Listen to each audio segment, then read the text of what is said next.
দিল্লি সফরে আরজি করে নিহতের বাবা মা। সুপ্রিম কোর্টে আরজি কর মামলার শুনানি। আইনজীবীদের সঙ্গে পরামর্শ করতেই দিল্লি সফর। নিহতের পরিবারের সঙ্গে জয়েন্ট প্ল্যাটফর্মের প্রতিনিধিরাও। অয়ন ঘোষাল আমাদের প্রতিনিধি রয়েছেন আমাদের সঙ্গে। অয়ন, দিল্লিতে গিয়েছেন নিহতের বাবা মা, আরজি করে নির্যাতিতার বাবা মা। ঠিক কি জানা যাচ্ছে এখনো পর্যন্ত? 4 জন চিকিৎসক এবং 2 জন আইনজীবীকে সঙ্গে নিয়ে আজকে সকাল 10টার বিমানে অভয়ের বাবা মা দিল্লি যাচ্ছেন।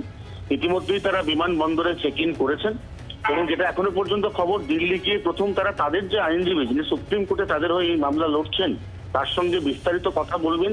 কারণ পরিবারের বক্তব্য এখনো পর্যন্ত ডেথ সার্টিফিকেটটাও পাওয়া যায়নি, সেটাও সিবিআইয়ের কাছে সাবমিটেড রয়েছে। অর্থাৎ তদন্তের যে গতি প্রকৃতি এবং তার সঙ্গে আদালতে সর্বোচ্চ যে সহযোগিতা, এই সহযোগিতার প্রার্থনাতেই তারা আজকে রাজধানীর বুকে যাচ্ছেন এবং তার সঙ্গে তারা সিবিআই এর কোনো আধিকারিকের সঙ্গে কথা বলার ইচ্ছা প্রকাশ করেছেন। যদিও তারা 24 ঘন্টাকে জানিয়েছেন যে এখনো পর্যন্ত দিল্লির সিবিআই সদর কার্যালয়ের কোনো আধিকারিকের অ্যাপয়েন্টমেন্ট তারা পাননি। এক্ষেত্রে তারা সরাসরি সেখানে পৌঁছে কারোর অ্যাপয়েন্টমেন্ট জোগাড় করে সিবিআই কোনো কর্তার সঙ্গে কথা বলতে পারেন কিনা সেদিকেও নজর রাখার, এবং যদি তারা কথা বলতে পারেন তাহলে যেহেতু তাদের মূল অসন্তোষের জায়গা এই মুহূর্তে সিবিআইয়ের তদন্তের অগ্রগতি, তারা এখনো পর্যন্ত বিশ্বাস করেন যে কোনো একজনের পক্ষে এই কাজ করা সম্ভব নয়।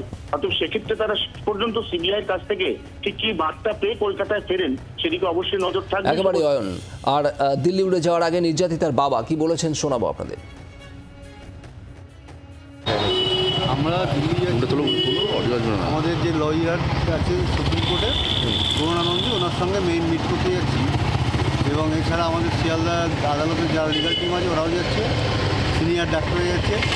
17 মার্চ যে ডেট আছে আমাদের সুপ্রিম কোর্টে, সেই দিন যাতে আমরা কেসটাকে হাইকোর্টে রিটার্ন আনতে পারি সেই ব্যাপারে ওনার সঙ্গে পরামর্শ করা যাবে।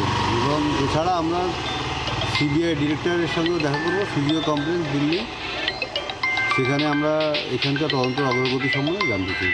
যে রিপোর্ট শুধু দিচ্ছে, রিপোর্টে লিখে দিচ্ছে, কিন্তু তার পরিপ্রেক্ষিতে কী হচ্ছে সেইটাই জানার জন্য। অমিত শাহের সাথে দেখা করবেন? না, সেরকম কোনো পরিকল্পনা নেই, কারণ সেরকম ওরকম কোনো রেসপন্সও আমরা এখনও পাইনি।